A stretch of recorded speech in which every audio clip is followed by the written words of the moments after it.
बोल जयकारा बोल मेरे श्री गुरु महाराज की जय। श्री अमर ज्योति दर्शन ग्रंथ अनन्य भक्ति। 8वां। महात्मा विचार संतोषानंद जी बहुत छोटी आयु में ही माता पिता के संग भक्ति की जिज्ञासा लिए श्री दरबार में शरणागत हो गए। श्री आज्ञा अनुसार इन्हें जो जो सेवाएं सौंपी जाती ये जी जान से उन्हें पूर्ण करते।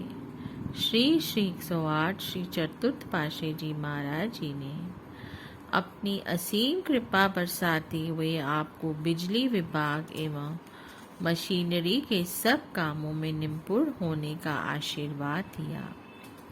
आप अति शीघ्र ही इन कार्यों में पारंगत हो गए। आपकी सूझबूझ और बुद्धि इतनी कुशाग्र थी कि मशीन में हाथ डालने बिना ही केवल आवाज सुनकर उसकी खराबी को ठीक कर देते। एक बार की बात है कि सन 1963 में आनंद प्रिंटिंग प्रेस में एक नई मशीन लगाई गई। बाहर से एक मैकेनिक उसे सेट करने के लिए आया और वह एक भक्त जी को मशीन सिखाने लगा। महात्मा जी भी प्रेस में आकर कुछ दूरी पर एक कुर्सी पर बैठ जाते। 2-3 दिन सिखाने के पश्चात उसने यह परखना चाहा कि भक्त जी कितना सीख गए हैं। उसने एक गागारी के पास लगे हुए पेज को ढीला कर दिया। मशीन चलाने पर एक अजीब सी आवाज आने लगी।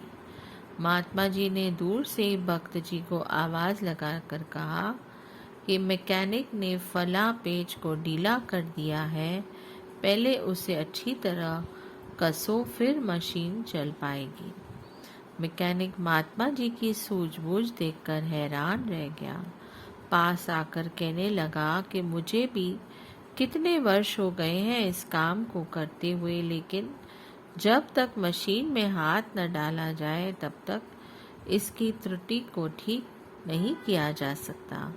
फिर आपने दूर से केवल आवाज सुनकर ही यह बता दिया कि यह वाला पेज ढीला हो गया है। वह हैरान होकर पूछने लगा कि आपने मैकेनिक की न तो कोई पढ़ाई की है और न ही कोई डिग्री हासिल की है, फिर आप इसमें इतने दक्ष कैसे हो गए? महात्मा जी ने कहा कि यह सब मेरे इष्ट देव श्री सद्गुरुदेव जी महाराज जी की असीम अनुकंपा है। उनका आशीर्वाद सदैव संग साथ है। श्री सद्गुरुदेव जी महाराज श्री पंचम पातशाही जी ने इन्हें पावर हाउस का प्रबंधक बनाया। ये आखिरी श्वास तक भक्ति में लीन रहे। 9वां। भक्ति संपन्न परिवार को सन 1930 में श्री आनंदपुर में शरणागत हुए।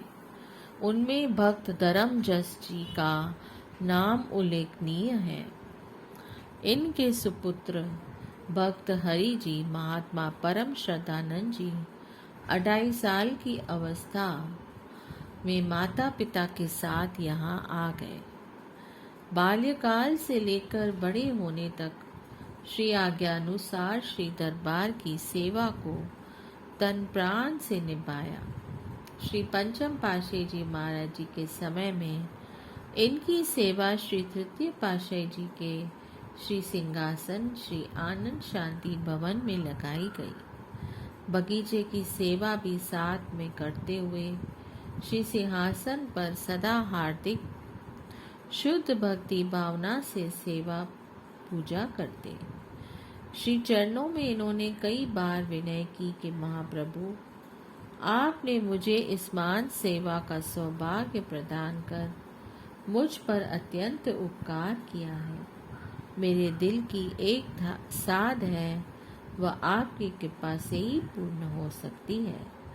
वह साध है कि मैं श्री आनंद शांति भवन में ही अंतिम श्वास लूं। महाप्रभु जी मंद मंद मुस्कुराते और यही फरमाते कि प्रेमी, जिस भावना को हृदय से दृढ़ कर लो, कुदरत की शक्तियाँ उसको पूर्ण करने में सहयोग देती हैं। दृढ़ संकल्प एवं पूर्ण आस्था से ही प्रत्येक कार्य सफल होता है।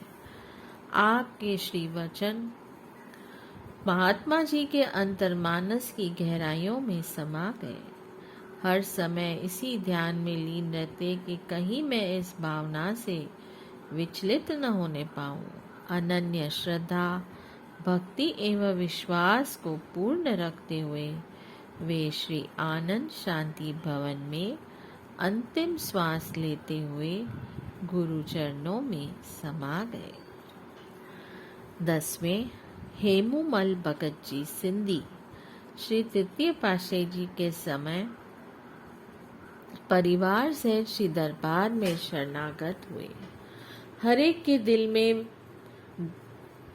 के दिल की भक्ति, श्रद्धा एवं लगन अलग अलग होते हैं। इन भक्त जी के दिल में श्री तृतीय पातशाही जी महाराज, श्री चतुर्थ पातशाही जी महाराज तथा श्री सद्गुरुदेव जी महाराज, श्री पंचम पातशाही जी के समय में भी श्री चरणों में अटूट श्रद्धा एवं प्रेम था। गुरु दरबार की सेवा इतने ही चित्त से करते थे कि मानो वही जीवन प्राण हो। श्री गुरु आज्ञा पालन, भजन, सुमरन एवं ध्यान में भी पूरा नियम निभाते। ऐसी सच्ची भावना और दृढ़ निष्ठा होने पर कुदरत की सब शक्तियां भी सहायक हो जाती हैं। श्री सद्गुरुदेव जी महाराज, श्री पंचम पातशाही जी के समय उनकी सेवा गेहूं पीसने पर लगी हुई थी। प्रतिदिन वे 10 बोरियां पीसते और त्योहारों पर जितनी अधिक संगत आती उतनी अधिक बोरियां पीसकर ही छुट्टी करते। एक बार जैसे ही वे अपनी सेवा में रत थे और अभी 5 बोरियां पीसने वाली पड़ी हुई थी, तो एकदम उनकी आंखों के आगे अंधेरा छा गया और वे वहीं बेहोश होकर गिर गए। बेसुध अवस्था में उन्होंने देखा कि वह शरीर छोड़ चुके हैं और धर्मराज जी उन्हें लेने के लिए आ गए हैं। धर्मराज जी अपने दूतों से कह रहे थे कि जल्दी करो, इसके श्वास पूरे हो चुके हैं और इसे यहाँ से ले चलो। भक्त जी उनसे पूछने लगे कि तुम कौन हो और मुझे कहाँ ले जाना चाहते हो। आगे उत्तर मिला, मैं धर्मराज हूँ। हर प्राणी की मृत्यु पर मुझे ही उसके कर्मों का हिसाब करने के लिए मृत्यु लोक से ले जाना ही होता है। भक्त जी ने जोरदार आवाज में कहा, धर्मराज जी, आप मुझे ले जाने वाले कौन होते हो? अभी तो मेरी 5 बोरियां आटा पीसने वाली पड़ी हैं। मैं सेवा को अधूरी नहीं छोड़ सकता। मैं पूर्ण सद्गुरु श्री जी महाराज जी का सेवक हूँ। आप मुझे उनकी आज्ञा के बिना कहीं भी नहीं ले जा सकते और न ही मैं जा सकता हूँ। क्या आपने मेरे श्री गुरुमा जी से जाकर आज्ञा ली है? धर्मराज जी असमंज में पड़ गए, क्या करें और क्या न करें। इतने में एक आवाज आई और एक दिव्य ज्योति ने धर्मराज जी के समीप आकर कहा कि इस समय इसे यहीं छोड़ दो, यही हमारी आज्ञा है। भक्त जी के सम्मुख ही धर्मराज जी अलोप हो गए। भक्त जी के निष्प्राण प्राणों में प्राणों का संचार होने लगा। उन्होंने आंखें खोली और सोचने लगे कि मैंने सचमुच ही यह दृश्य देखा है या यह एक स्वप्न है। जो भी हो, यह तो पता चल गया कि श्री गुरुमा जी हमारे अंग संग हैं। भक्त जी जब पूर्णतः सचेत हुए तो वे सीधे ही अंदर श्री गुरुमा जी के श्री चरणों में पहुंचे। उन्होंने दंडवत प्रणाम कर विनय की, प्रभु मेरे मन में अभी श्री गुरुदरबार की सेवा करने की उत्कट अभिलाषा है। इस जन्म में तो अब मुझे पूर्ण सतगुरु महापुरुषों की चरण शरण में यह ज्ञान प्राप्त हो गया है कि मैं मनुष्य जन्म अमोलक है। इसमें इंसान सेवा, सुमिरन, ध्यान और जितनी भी भक्ति कमाना चाहे कमा सकता है, अपने जीवन को सफल बना सकता है और श्री चरणों में समा सकता है। उन्होंने सेवा करते हुए जो धर्मराज का दृश्य देखा था, वह सब वृत्तांत श्री प्रभु जी को कह सुनाया। आपने फरमाया, हेमुमल, तुम्हारी श्रद्धा, विश्वास, प्रेम तथा सेवा के प्रति अविचल भावना को देखकर हम तुम पर प्रसन्न हैं। तुम्हारे दिल में जब तक सेवा करने की इच्छा है, तब तक नित्य प्रति 5 बोरियां गेहूं पीसने की रह जाए तो सेवा से छुट्टी कर लेना। इस प्रकार जब तक चाहो सेवा करो। भक्त जी प्रभु जी का आभार प्रकट करते हुए प्रसन्नचित्त पुनः अपनी सेवा पर पहुंच गए। कुछ समय के लिए उनके पास एक भक्त जी भी सेवा के लिए आया करते थे। उसे भी उन्होंने यह ही वचन सुना दिए कि मेरी अनुपस्थिति में भी 5 बोरियां गेहूं हमेशा पड़ी रहनी चाहिए। इसी प्रकार कुछ वर्ष पश्चात जब उनका शरीर कुछ शिथिल होने लगा तो उन्होंने माँ प्रभु जी से क्षमा मांगी। श्री आज्ञा पाकर उन्होंने 6 बोरियां पीस दी और अविचल भक्ति करते हुए श्री प्रभु जी के धाम में स्थान पाया। 11वें, श्री सद्गुरु दाता दयाल जी श्री प्रयागधाम में विराजमान थे। आपने वहाँ एक छोटा मंदिर बनवाकर श्री परमहंसों की दिव्य प्रतिमाओं को स्थापित किया। श्री प्रयागधाम में सेवा कार्य करवाते हुए आप हर बुधवार श्री आरती पूजा के पश्चात कोरेगांव चक पर कृपा फरमाते। वहाँ नाश्ते का भोग लगाकर वापस श्री प्रयागधाम पधारते। वहाँ रहने वाले महात्मा जी और भक्त जी का श्री चरणों में असीम अनुराग था और वे बहुत दिलजान से सेवा करते थे। एक बार महात्मा जी श्री दर्शन करने हेतु श्री प्रयागधाम आए। उस दिन मंगलवार था। रात्रि समय वे भक्त नंदलाल जी, जो उस समय नाई की सेवा करते थे, के पास गए और कहने लगे कि कल सुबह श्री प्रभु जी कोरेगांव कृपा करेंगे। मेरे बाल बहुत बढ़ गए हैं, अतः आप इन्हें अभी काट लीजिए। मुझे कल प्रातः जल्दी ही वहाँ वापस लौटना है। भक्त जी ने कहा कि अभी काफ़ी देर हो गई है, सुबह आ जाना। कल श्री प्रभु जी के पास प्रातः सेवा में जाऊंगा, वहाँ से लौटकर आपका भी काम कर दूंगा। महात्मा जी कहने लगे कि कल तो श्री आरती पूजा के कार्यक्रम के पश्चात महाप्रभु जी सीधे कोरेगांव आएंगे। ऐसा प्रतीत होता है कि आपको उनकी सेवा करने के लिए श्री कार में ही बैठकर साथ आना पड़ेगा। महात्मा जी तो चाहे यह बात हंसी में ही कह दी थी, परंतु भक्त जी बोले भाव से प्रसन्न होकर कहने लगे कि अगर मुझे ऐसा सौभाग्य प्राप्त हो जाए तो मैं जीवन भर आपका कृतज्ञ रहूँगा। काश मुझे भी कार में बैठने का अवसर मिल जाए।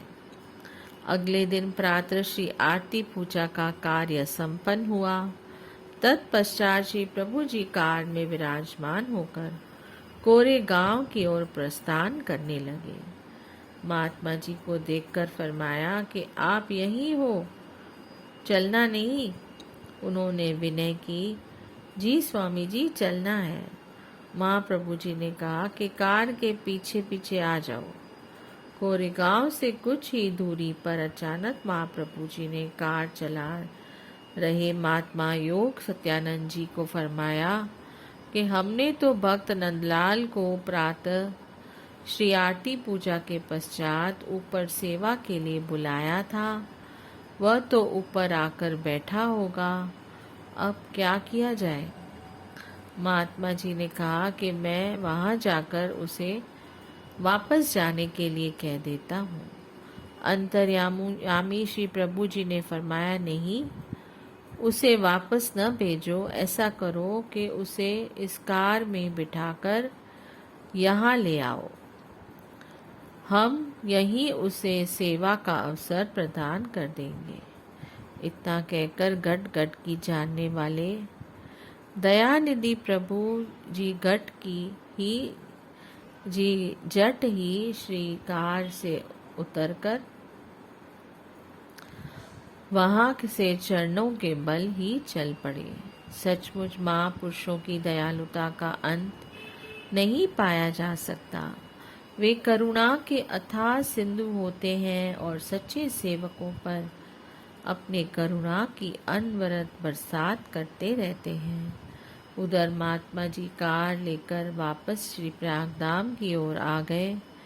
वहां जाकर भक्त जी को श्री कार में बिठाया और कोरेगांव ले आए। भक्त जी की प्रसन्नता का कोई ठिकाना न रहा। उनकी हार्दिक अभिलाषा इतनी जल्दी पूर्ण हो जाएगी, उन्होंने इसका अनुमान ही न किया था। महात्मा जी भी उन्हें कोरेगांव पहुंचाया हुआ देखकर आश्चर्यचकित रह गए और प्रसन्न भी हुए। दोनों ने मिलकर श्री प्रभु जी की मिलकर खूब सेवा की और इस घटना के विषय में भी प्रभु जी के चरणों में विनय की। प्रभु जी ने फरमाया कि जिसकी सेवा के प्रति सच्ची निष्ठा और दृढ़ लगन होती है, फिर उससे वह सेवा मिलकर रहती है। सेवक जी जान से सेवा करते हुए अपने मन चित्त को भक्ति में लगाते हुए सद्गुरु की प्रसन्नता को पाकर अपने जीवन में सच्ची खुशियाँ भर लेते हैं। बोलिए जयकारा, बोल मेरे श्री गुरु महाराज की जय। जय सत